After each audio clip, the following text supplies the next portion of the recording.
Once upon a time, in the flashy town of Orojo, where even the goat wore sunglasses and generator noise was background music, there lived two rich families. Their houses were so big, you needed a tour guide to find the toilet. In family one was Amina. Tall, light-skinned. Her hips looked like they were imported from Dubai. Her lashes touched her eyebrow. Her daddy was a senator. Her mommy was a fashion designer. They had 5 cars, 3 were just for parking aesthetics. Next door was Jumok. Short, stubborn, loud. Her laugh could wake a sleeping shrine. Her slap could fix your Wi-Fi. Her dad owned filling stations. Her mom was a gospel singer with over 1 million Instagram followers and 1 scandal every quarter. These 2 girls were cousins. Born the same day. Same month. Same hospital. But if love was Gary, theirs was mixed with kerosene. They hated each other like jollof rice and bad microwave. Amina always said Jumok smelled like pepper soup first thing in the morning. Jumok replied that Amina's hair looked like wet chicken after rain. Their drama was famous. Even the compound dog avoided them. They fought over everything. Wi-Fi password. Slippers. Remote control. Boys they weren't even dating. One day Amina even claimed Jumok's shadow stepped on her shoe. But then, Wala entered. Jumok's mom died suddenly during morning devotion. 1 minute she was shouting, "Fire of the Holy Ghost," next minute she was permanently silent. The whole neighborhood cried. Even mosquitoes paused to pay respect. After the burial, which looked more like a wedding, Jumok's dad had to travel abroad and asked Amina's family to take her in. That was when thunder met petrol. Jumok moved into the mansion. The gateman nearly ran away. The maid started praying daily. Day 1, she turned the TV to her favorite Nollywood channel. Amina came down screaming, "Who changed my show?" Jumok replied, "Relax. You're not the remote control." From there, war started. Jumok ate it and left a note saying, "Thanks. 10 out of 10. Would eat again." Amina posted a fine picture on Instagram. Jumok commented, "You try. Filter almost helped you." One day, Jumok wore Amina's bone straight wig, snapped 20 selfies, and posted online with the caption, "New hair. Who dis?" Amina walked in and screamed like she saw juju. "That's my wig. From Turkey." Jumok replied, "Calm down. The hair is finally fulfilling destiny." Amina called her mommy, screaming, "They've used my destiny for Snapchat." The mother tried to settle the drama. "Girls, your family," she said. "Blood is thicker than stew." But the girls were not hearing anything. Then came the event of the century, Amina's birthday. She had planned it for 6 months. Theme, billionaire baddies in gold and wine. Dress code, expensive or go home. The cake alone had its own security. Amina ordered a custom dress from Dubai. It arrived like royalty, shiny, glittering, smelling like foreign money. She kept it locked in her wardrobe with padlock and Bluetooth speaker alarm. Jumok, meanwhile, had no dress for the party. She asked Amina to lend her something. Amina said, "Over my rich body." So Jumok did what only she could do.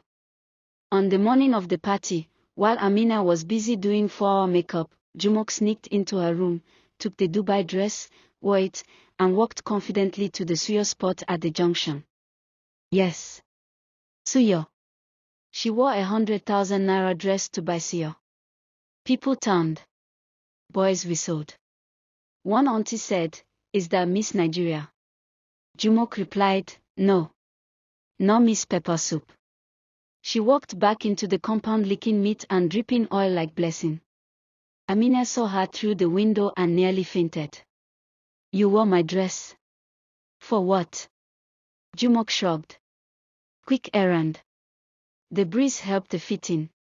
Amina screamed, "Thunder will fire this cousinship."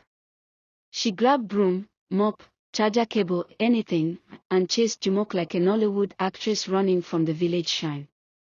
Jumok ran. Suya was flying. The dress was turning red with oil. Guests started arriving. But the birthday girl was fighting in the backyard. The MC stood confused with the mic, whispering, "Are we still celebrating?" By the time the chaos ended, the cake melted, one wig was hanging on the gate, and Jumok was banned from touching anything with sequins. That same night after the birthday disaster, when Suya and Dubai dress had nearly ruined their family name, Amina's mommy called an emergency family meeting. She didn't shout. She didn't frown. She just sat down in the parlor with wrapper tied over her chest and face like thunder that had swallowed pepper. She looked at Amina. Then at Jumok. "I have tried," she said quietly. "I am not a referee. I am not UN peacekeeping force. I did not give birth to twins, but you people are giving me double walla." Amina opened her mouth to explain. Jumok tried to adjust her chair. The mother raised one hand. "Silence," she said. "Let me not hear another pin drop, or both of you will go and live in the village with grandma, where there's no Wi-Fi, no Uber, no AC, and the only entertainment is hearing goats argue." That was the first time the two girls kept completely still. Even their eyebrows stopped moving. The next day, the entire house entered what people call cold peace. Nobody spoke. Jumok started avoiding Amina's room like it was full of police officers. Amina locked her new wardrobe with actual padlock and even prayed over it at night. One morning, Jumok wanted to apologize, but the word "sorry" got stuck in her mouth like hot EBA. Instead, she knocked on Amina's door, walked in with a bottle of chilled Martina, placed it on her bed and said, "I won't borrow your dress again. Except maybe the slippers." "Maybe." Amina looked at her, hissed, then took the drink. "Thank you," she said with her nose in the air. That's when small laughter started to enter their bones again. 2 days later, Jumok was in the kitchen cooking jollof rice and humming Rema's song. Amina walked in and said, "Who taught you how to burn rice with pride?" Jumok said, "Don't worry. The smoke adds spiritual flavor." They both laughed. From there, they started hanging out again, slowly, like snail entering soup. Amina showed Jumok how to contour her nose until she looked like she came back from Dubai. Jumok taught Amina how to dance, focus dance, without looking like she had leg cramps. They even started creating TikTok videos together. One of the skits was about African moms beating their kids with slipper from across the room. It hit 40K views in 2 days. People started commenting things like, "I want cousins like this," and "Their madness matches perfectly." Peace had returned, mostly. One day, Jumok gave Amina a wrapper and said, "Use this one next time you're going for market woman photo shoot. It brings out your local beauty." Amina replied, "Thank you. At least I don't wear bone-straight wig to boil indomie." Jumok rolled her eyes. "I only did that once. The wig was passing by and my head collected it." Sometimes they still argued, but now it was over who had better eyelashes, or who used up the last indomie, or who left the Bluetooth speaker playing Whisket all night. The biggest change happened one Saturday evening. They both sat on the balcony, sipping zobo and watching the neighbor's cat try to fight a chicken. Jumok suddenly said, "That birthday dress. I know I went too far. But I swear, I didn't plan to stain it with Suya oil."